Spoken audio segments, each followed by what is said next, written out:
1919 के अधिनियम तक हो गया था।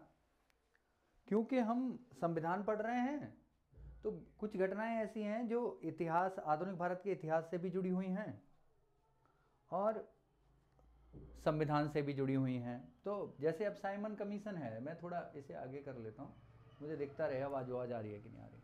तो जैसे साइमन कमीशन है, जो 1919 का अधिनियम था, उसमें यह व्यवस्था की गई थी कि प्रत्येक 10 वर्ष पर, पहले 20 साल पे ये एनालिसिस कर रहे थे कि कहाँ तक हमने जो सुधार किए हैं वो कहाँ तक लागू हुए हैं।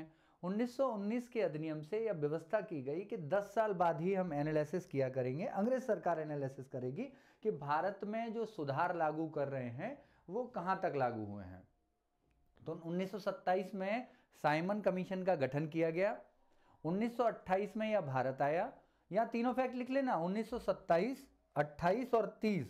अब जो प्रश्न यहां से आ सकता है, रिपोर्ट कब सौंपी, ये प्रश्न पूछेगा। 27 में गठन, 1928 में भारत और 1930 में रिपोर्ट सौंपी है, ये बात समझिएगा। अब जो इसके सदस्य थे, सभी सदस्य अंग्रेज थे, मतलब गोरे थे, कहीं गोरे लिखा हुआ आएगा और अंग्रेज लिखा हुआ आएगा। तो अंग्रेज थे, तो भारतीय इसका विरोध कर रहे थे कि जब कोई भारतवासी इस आयोग में शामिल ही नहीं है तो वो भारतीयों के हित की बात कैसे करेगा। ये इसका मुख्य पहलू था। तो लाला लाजपत राय वाला जो लाठीचार्ज है वो इसी से संबंधित है। आगे चलते हैं। 1935 के अधिनियम से क्या क्या सुधार भारत में किए गए। यहां से एक्चुअली इसका संवैधानिक विकास का जो है सिलेबस तो बहुत ज़्यादा है और प्रश्न आने की संभावना बहुत न्यूनतम हो गई है। अब बहुत कम प्रश्न यहां से पूछे जाते हैं, लेकिन फिर भी आप अगर पीसीएस छोड़ दें तो प्रश्न आते ही आते हैं यहां से। लोक सेवा आयोग, देखिए यहां पे आपको यह समझना है, एक संघीय लोक सेवा आयोग की स्थापना की गई। एक और विशेष बात आपको अभी बुक्स में नहीं मिलेगी कि राज्य लोक सेवा आयोग, देखिए मैं कह रहा हूं फिर आपसे प्रश्न न छांट के निकाले जाते हैं, प्रश्न बड़ा डीप बनाया जाता है आजकल। अच्छी तरह पता है कि संघीय व्यवस्था की शुरुआत 1935 के अधिनियम से हुई, वहीं संघ लोक सेवा आयोग की स्थापना भी 1935 के अधिनियम से की गई, लेकिन राज्य लोक सेवा आयोग का प्रावधान भी इसी एक्ट से किया गया है। लोक सेवा आयोग दो बने यहां पे, एक राज्य लोक सेवा आयोग, संघीय लोक सेवा आयोग या केंद्रीय लोक सेवा आयोग। तो अगर प्रश्न पूछ ले कि राज्य लोक सेवा आयोग कब बना है, किस एक्ट से बना है, तो आप बताएंगे 1935 के एक्ट से। अखिल भारतीय संघ की स्थापना का प्रयास किया गया। क्या था इसमें कंसेप्ट के, पूरे भारत में जो अंग्रेज शासित राज्य थे प्लस स्वतंत्र रियासतें थीं, इन सबको मिलाकर कनाडा जैसा संघ बनाने की कोशिश की गई। तो इसका प्रयास है, अखिल भारतीय संघ बनाने का पहला प्रयास कहां से किया गया, 1935 के अधिनियम से। बर्मा, जो म्यांमार है, म्यांमार भी अंग्रेजों का गुलाम रहा। अब अंग्रेज प्रशासन की दृष्टि से म्यांमार पे भी अधिकार रखते थे, तब इस अधिनियम के द्वारा यह सेपरेट किया गया कि बर्मा या म्यांमार अलग है और भारत अलग है। केंद्र के दो, ऐसे मैंने ये समझाया था, इसे याद कैसे रखेंगे। अखिल बर्मा के केंद्र में 2 पते रिजर्व हैं। अखिल बर्मा के केंद्र में 2 पते रिजर्व हैं। इसी से पूरा फैक्ट याद रहेगा 1935 के अधिनियम का। लो अखिल बर्मा के संघ में, ये बहुत इंपॉर्टेंट टॉपिक है, 1 2 3 आपको याद रखना। 3 2 1 इसमें अनुच्छेद थे, 10 अनुसूचियां थी, ये भी याद रखना है। 331 अनुच्छेद और 10 अनुसूचियां। लो अखिल बर्मा के 2 पते संघ में रिजर्व हैं। लोक सेवा आयोग की स्थापना हुई है, राज्य लोक सेवा आयोग तथा केंद्रीय लोक सेवा आयोग या संघीय लोक सेवा आयोग दोनों इसी से बने हैं। अखिल भारतीय संघ के प्रारूप की शुरुआत इसी अधिनियम से हुई है। वास्तव में शुरुआत तो हो गई, लेकिन वास्तव में ये बन नहीं पाया। ये कुछ रियासतें, कुछ अंग्रेज सरकार ने दिखावटी स्वरूप रखा, तो इसका वास्तविक क्रियान्वयन नहीं हो पाया। बर्मा भारत से अलग किया गया। केंद्र में द्वैध शासन की स्थापना की गई। पते, प्रांत में दोहरे शासन का अंत किया गया। केंद्र में तो द्वैध शासन लागू किया गया और प्रांत में द्वैध शासन का अंत किया गया। संघ, भारत संघ का निर्माण और संघीय न्यायालय की स्थापना। संघीय न्याय, मॉरिस बेयर थे इसके पहले मुख्य न्यायाधीश संघीय न्यायालय के।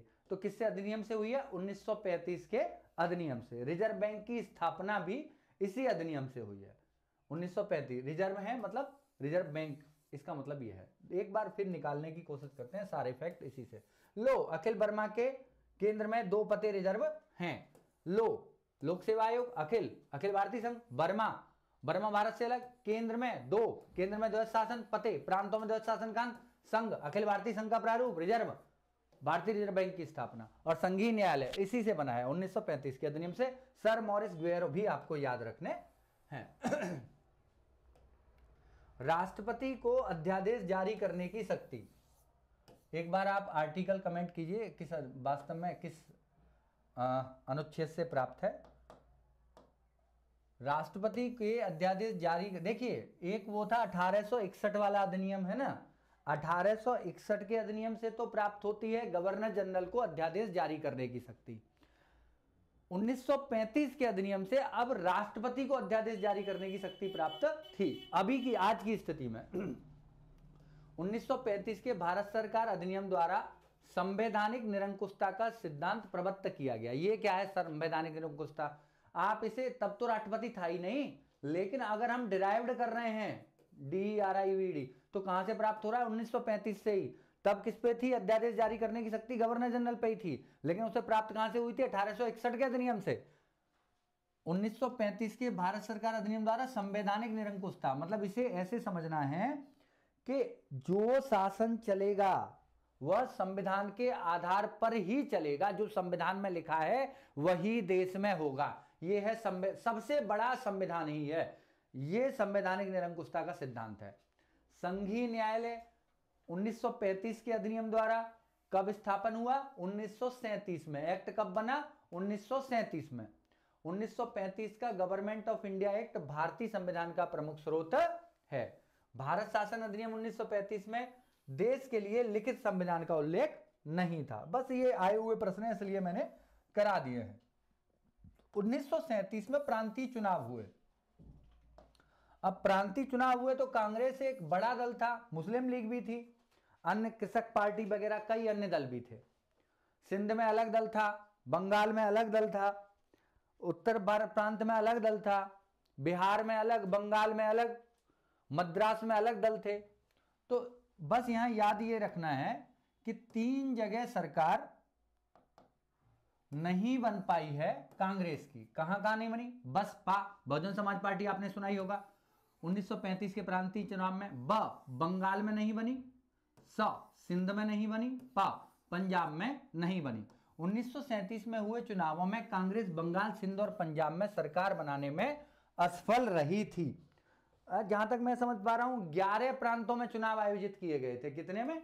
11 प्रांतों में चुनाव आयोजित किए गए थे। कुछ जगह स्पष्ट बहुमत से सरकार बना ली थी कांग्रेस ने, कुछ जगह मिलाकर बना ली थी। बाकी के 3 ऐसे थे जहां कांग्रेस सत्ता में किसी भी रूप से नहीं थी। जिन लोगों को पूरी क्लास चाहिए यूपीपीएससी, बीपीएससी, आरएएस, एमपीपीएससी के लिए संपर्क कीजिए RMU, ये मेरे फोन नंबर है, इन पे आप संपर्क कर सकते हैं। आगे चलते हैं, इससे पेज नंबर 7 देखते हैं। मुक्ति दिवस, ये सीधे सीधे प्रश्न आएंगे। मुक्ति दिवस कब मनाया, किसने मनाया? हिस्ट्री में तो मैं आपको इन्हें पढ़ाऊंगा ही पढ़ाऊंगा, यहाँ तो मुझे आपको डेट याद करानी है। ये क्या लॉजिक था इनका, ये समझ लेते हैं। मुक्ति, उनको धन्यवाद दो, धन्यवाद दो, मुक्ति लो, धन्यवाद दो, मुक्ति लो। मुक्ति, मुक्ति का मतलब मुक्ति दिवस। उनको 1939 में मनाया। धन्यवाद, धन्यवाद दिवस कब मनाया? 2 मतलब यहां पे ये है डिजिट में, ये है 2 का मतलब 2 डिजिट आ रही है। 12वां महीना अर्थात 22 दिसंबर 1939 को मुक्ति दिवस और धन्यवाद दिवस मनाया गया है। ये क्या है? 1937 में चुनाव हुए, कांग्रेस की सरकार बनी। अब कांग्रेस की सरकार बनी तो द्वितीय विश्व युद्ध में बिना भारतीयों का अनुमति लिए हुए या हाँ किए हुए भारतीयों को युद्ध में, द्वितीय विश्व युद्ध में शामिल कर दिया अंग्रेजों ने। तो इस बात से कांग्रेस खफा थी।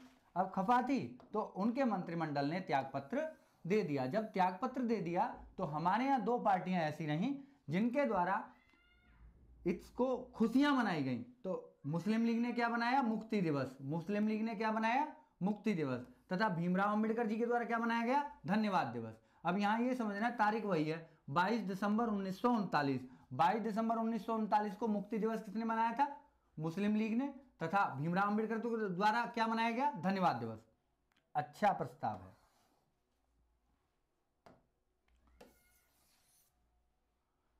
चाचा अगस्त प्रस्ताव लाना। चाचा, हमने कहा चाचा अगस्त में प्रस्ताव ले आना। चाचा केवल 1940 की बात है ये।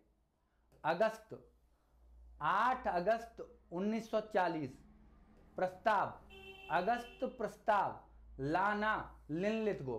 कांग्रेस के मंत्रिमंडल के त्यागपत्र के बाद ब्रिटिश सरकार ने लॉर्ड लिनलिथगो वायसराय के माध्यम से 8 अगस्त 1940 को एक प्रस्ताव दिया, उसे ही अगस्त प्रस्ताव कहते। देखिए अगस्त क्रांति अलग है, अगस्त प्रस्ताव अलग है। प्रस्ताव के बारे में यह समझना है कि 1939 में दिसंबर में जब त्यागपत्र दे दिया गया, तब सरकार की व्यवस्था को बनाए रखने के लिए अंग्रेजों में तत्कालीन वायसराय या तत्कालीन गवर्नर जनरल कहिए जिन्हें आप, लिनलिथगो थे, जिन्होंने एक प्रस्ताव कांग्रेस के समक्ष रखा जिसे अगस्त प्रस्ताव कहते हैं।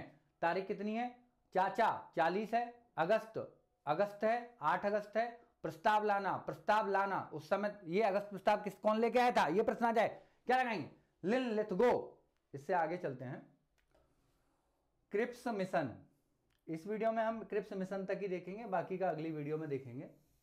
Cripps mission 1942। राम बस 2 कप लाए हो चेक कराने। राम बस 2 कप लाए हो चेक कराने। क्रिप्स प्रस्ताव से संबंधित प्री परीक्षा के लिए जितने भी फैक्ट हैं वो आपको इस कंसेप्ट से याद हो जाएंगे। राम बस 2 कप लाए हो चेक कराने। बस 42 2, यहां भी दोनों 2 के अंक हैं, 2 मार्च, ठीक है। और मुक्ति दिवस में क्या है, 2 दिसंबर। राम पट्टाभी सीतारमैया ने कुछ कहा है, इसे हम समझेंगे क्या कहा है इसके बारे में। कप क्रिप्स प्रस्ताव की बात हो रही है। ला लॉरेंस, ए अलेक्जेंडर, चेक बाद की तिथि का चेक, ये सब क्रिप्स प्रस्ताव के बारे में है। इन्होंने इसका कहा था बदला हुआ स्वरूप। पहले मैं ये डिलीट कर लूं फिर ठीक से समझाता हूं। ये प्रश्न सीधा भी आ सकता है, अगर एमपीपीएससी की अगर आप बात करें तो एमपीपीएससी में छोटे छोटे प्रश्न आते हैं, तो ये भी आ सकता है सीधा। ये बीईओ वाली जो लोग तैयार कर रहे हैं तो वहां पे आपको छोटे छोटे शॉर्ट प्रश्न मिलते हैं, तो क्रिप्स मिशन क्या था इसके बारे में बताइए, तो सीधा प्रश्न आपको वहां पे मिल सकता है मेंस में भी। राम पट्टाभी सीतारमैया ने इसे अगस्त प्रस्ताव का बदला हुआ संस्करण कहा था। बस 42 की बात है, 22 मार्च था। कप क्रिप्स प्रस्ताव की बात है। सर स्टेफोर्ड क्रिप्स इसके अध्यक्ष थे। क्रिप का मतलब क्रिप, सर स्टेफोर्ड क्रिप्स इसके अध्यक्ष थे। लॉरेंस भी था इसमें शामिल, ए अलेक्जेंडर भी था शामिल। चेक बाद की तिथि का चेक कहा था महात्मा गांधी ने। इसी में आगे जोड़ दिया था जिसका बैंक डूबने वाला है, ये जवाहरलाल नेहरू ने इस बारे में जोड़ दिया था। जवाहरलाल नेहरू ने क्या जोड़ा, एक ऐसा चेक है, उत्तर दिनांक के चेक है जिसका बैंक डूबने वाला है। गांधी जी ने क्या कहा इसके बारे में, गांधी जी बोले ये तो उत्तर दिनांक के चेक है, और पट्टाभी सीतारमैया ने इसे अगस्त प्रस्ताव का परिवर्तित संस्करण मात्र कहा था। आगे का देखेंगे हम अगली वीडियो में। जिन लोगों को गारंटी से तैयारी करनी है यूपीपीएससी, बीपीएससी, आरएएस, एमपीपीएससी की, संपर्क कर लीजिए आरएमयू में। Have a nice day app पर पढ़ाई चल रही है, उसे आप ऐप डाउनलोड कर लीजिए। Have a nice day, bye.